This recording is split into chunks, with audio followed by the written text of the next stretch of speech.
Difficult people. Difficult people are in our lives, and unfortunately, they make it very hard for us to get along with them. This can be especially challenging when we are constantly interacting with them, either at home or in the workplace. And we just know we have to get along, we have to make it work. But they just know exactly which buttons to push, what to say to tick a person off, what to do to make them feel down, or activate parts of ourselves that we'd rather not visit, we'd rather not admit to. And yet, we need to understand that getting along with people who are difficult, it's definitely something we need to do. It's definitely something that it's going to enhance who we are and discover a better version of ourselves. I'm here to share with you 3 keys in understanding how to get along with difficult people, as well as practical strategy at the end. And these 3 keys are going to help us unravel parts of ourselves and recognize which way is most helpful to me in order to get along and make peace with difficult people. Okay. What makes it so challenging to feel compassion towards difficult people is the first reason is, number one, is that the fact that it's unnatural. It may be unnatural for you to give to the person in the way that they want to be loved. Each and every one of us have a way that ways that enable us to feel more loved, whether it's acts of service, whether it's spending time, whether it's touch, gifts, or words and compliments. And there's always that one central way that it could definitely enable us to feel more loved. And the other ways are helpful too, but there's that one or two really big ones. And it's really easy for us to give to people in the way that we want to. But if it's unnatural for us to give to them in the way they want to be loved, it's hard for us to feel compassion towards them. Everyone has their own love language. So for example, if doing something is not natural to for me and speaking is natural for me, then the person that wants me to speak to them instead of doing things, this is going to really push me. It's going to challenge me because I'm used to just doing and not saying. Maybe it's hard for that person to say a compliment, to admit to some gratitude, because nobody really likes to owe anybody anything.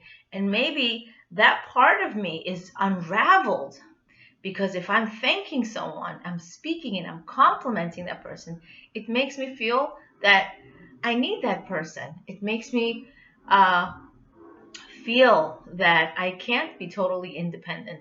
And that could help us discover that part of ourselves that's unnatural. Whatever's unnatural for you, but is natural for someone else, it's going to help you become closer. And even if we're not seeking to really become closer, but just to feel positive towards that person, not to have them, stir up negative feelings, it's a way for us to understand that they have a way that they want to be loved, that they can be loved, and I am maybe natural at another love language, and I need to activate those types of skills in order for myself to be able to have better relationship with them. And it all starts with you. Don't wait for the other person to also have a good relationship. There's a saying that it takes two to tango. It's true, but that's really making the relationship really ultimate, really amazing. But if you're the one who doesn't want to sit there and marinate in resentment and anger and feelings over the past that you wish you would just go away, you be the first one to take that step to give to that person in their love language. So for example, maybe your difficult neighbor, her love language is acts of service. So maybe you could watch her children, and maybe In this way, you'll be able to um, stir up better feelings. I have a friend who had a neighbor who were, their love language was gifts, giving to anyone who was going to actually soften them up towards you. And so she didn't have a great relationship with the neighbor. The neighbor actually really came to her a few times and it really was unkind. But during the holidays, she decided to bring something over, and that stirred up the first step towards positive feelings and better relationships. A curious mother-in-law who's you just can't stand because she's always curious and asking questions. Maybe she needs compliments and attention. Try it and see how that consistency builds on a new relationship. Maybe a sister-in-law that never asks you for help, but yet you kind of want to be there for her. You kind of want to be helpful. Maybe make some dessert, make some salads. Be helpful in some way, so this way she feels that, wow, I really feel that I'm recognized, that I'm worthy, and the person values me, wants to lighten my load.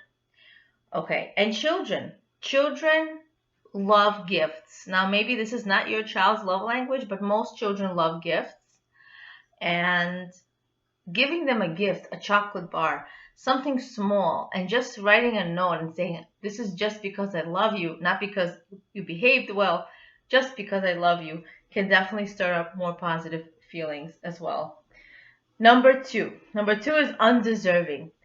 Maybe you don't feel like the person deserves your compassion. Maybe they don't give back, maybe they don't acknowledge you, and maybe they don't value you.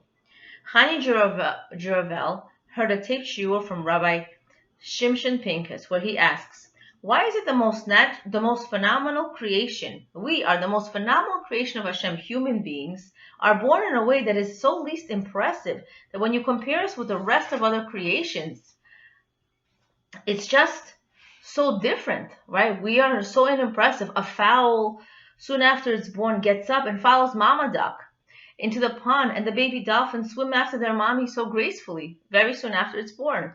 Yet, why is it that we, the most noble of creations, can't do anything but be completely dependent on our caretaker, our mother? Rav Pincus says that this is in order to show us that Hashem's love for us is not and never was conditional on what we accomplish and on what we do. Hashem's love for us is just because we are, just because we exist. It's unconditional. This is related to the unconditional love that a parent feels towards a child. No matter what the child will do, in the end, the parent will always love them. Who we are, without doing anything, is enough for Hashem to find us worthy and deserving of being born, of receiving His goodness and His compassion. You can count on Hashem to give you and love you, as well as to find you worthy, even when you are not working hard or really improving yourself. In order to really improve and become better people, we need to emulate Hashem.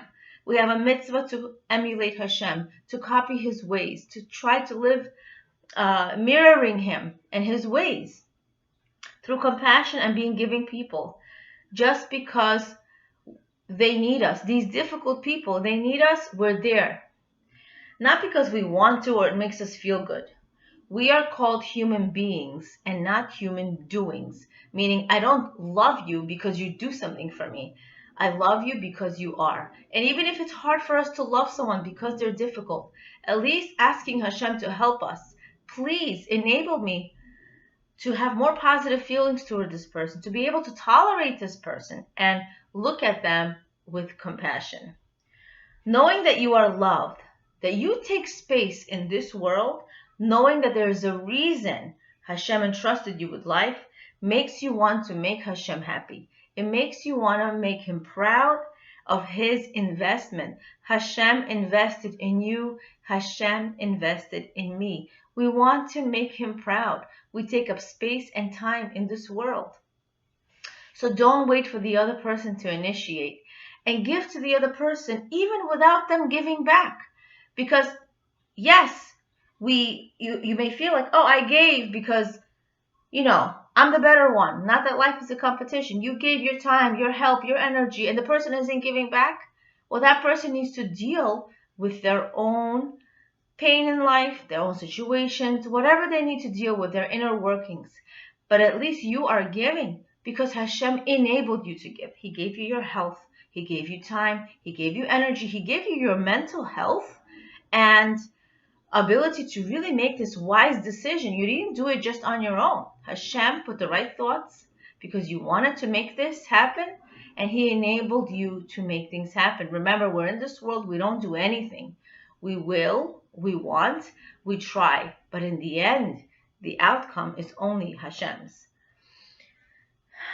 And the third idea is called a personal reminder. Sometimes it is hard to love people who in some way have parts that remind us of parts of ourselves that we don't really love that much. They may be parts of us that we've rejected, right? Maybe the person who you feel difficulty getting along with, maybe they're so inquisitive, they ask so much questions. And maybe that's there and you don't like it so much, maybe because we need to discover in ourselves that I don't really pay attention to details. Maybe I'm not detail oriented. And that person kind of strikes that part of me and awakens that part of me that I really need to work on. Okay? They are parts of us we don't want to believe that we have. So when you have compassion towards yourself, you feel more compassion towards yourself, and the way I am with the easy people in my life can really help me and possibly develop compassion towards that person who has my disliked part in them, as well as it could be a real motivator. Developing compassion toward those who are a little more difficult will make me into a person who has a richer fiber of compassion in me. So just like I have a negative challenge and weak parts in myself that is difficult to change, I would appreciate compassion from others to be more giving towards me, forgiving, flexible, understanding, and encouraging me to overcome those parts. Nobody wants the person to say, oh, there you go again, and you yell again, you're going to mess up again, you lied again, oh, you could never change. No, you want someone to be forgiving and flexible. And you want that person to say, oh, this is so not you, you're better than that, to really encourage you to become a better person, because we are not here to be perfect. We're here to improve and become better. You want patience from others as you work on your temper, getting along with your in-laws, speaking softer to your children, getting the house to be consistently tidy and organized. So it's for us to really be patient with ourselves, patient with other people, and remember, if you are really at peace with yourself, you are going to be at peace with other people. But if there's parts of me that I need to change, those people who are going to actually exist for 120 years, if it's not this person, it's going to be the next person, because we're always changing and growing, we are going to discover parts in ourselves that, wow, I didn't really recognize. And you're going to embrace those weaknesses, and they're going to become, hopefully, your strong points with Hashem's help. I'm going to leave you with a practical tip to say this affirmation, which is, I am becoming a better version of myself through compassion. And another version of this is, I am discovering a newer, more polished version of myself through compassion. Appreciating the insights of my new sefer, a new book called Sphira in Our Lives by Hani Juravel. Many of the points I mentioned was from her. But I really hope that we can become in peace with ourselves, with other people. Leah Abramov, Being and Becoming. Awakening awareness of your greatness and potential.